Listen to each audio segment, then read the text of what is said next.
Thiruvananthapuram VJT ഹാളിലാണ് അഖിലേന്ത്യാ കരകൗശലമേള ഒരുക്കിയിരിക്കുന്നത്. ഇടനിലക്കാരില്ലാത്തതിനാൽ തൊഴിലാളികൾക്ക് ന്യായമായ ലാഭം കിട്ടുന്നുവെന്നതാണ് ഇതിന്റെ ഏറ്റവും വലിയ പ്രത്യേകത. എല്ലാ സംസ്ഥാനങ്ങളിൽ നിന്നുമുള്ള കരകൗശല ഉൽപ്പന്നങ്ങൾ, കൈത്തറി തുണിത്തരങ്ങൾ, ജുവലറി എന്നിവയെല്ലാം ഇവിടെ ലഭിക്കുന്നു. ഞങ്ങൾ ഇത്തവണ പ്രധാനമായിട്ടും പ്രൊമോട്ട് ചെയ്യുന്നത് ബാംബു ഐറ്റംസ് ആണ്. നല്ല ഒരു പ്രതികരണം ജനങ്ങളിൽ നിന്നുണ്ടാകുന്നുണ്ട്. പഴച്ചാറുകളും ഇലകളിൽ നിന്ന് തയ്യാറാക്കിയ മഷിക്കൂട്ടുകളും ഉപയോഗിച്ച് സിൽക്ക് തുണികളിൽ ചെയ്ത പെയിന്റിങ്ങുകളാണ് പ്രധാന ആകർഷണം. 1500 മുതൽ 16,000 വരെയാണ് ഇവയുടെ വില. ദശാവതാര കഥാപാത്രങ്ങൾ പ്രത്യേക രീതിയിൽ പനയോളികളിൽ നെയ്തെടുത്തപ്പോൾ വില 2500. പെൺകുട്ടികൾ പതിവ് പോലെ മാലയ്ക്കും വളയ്ക്കും പിറകെയാണ്. വിലയൽപ്പം കൂടുതലാണെങ്കിലും ഇത്തരം സാധനങ്ങളെല്ലാം ഈട് നിൽക്കുന്നവയാണെന്നാണ് ഉപഭോക്താക്കളുടെ അനുഭവ സാക്ഷ്യം. ഇവിടെ കൊണ്ടുവരുന്ന സാധനങ്ങളെല്ലാം നല്ലതാണെന്നും ലാസ്റ്റ് ടീമിനൊക്കെ തോന്നിയിട്ടുണ്ട്.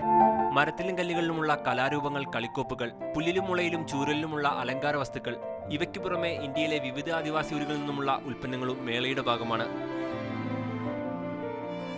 മീഡിയ 1 തിരുവനന്തപുരം.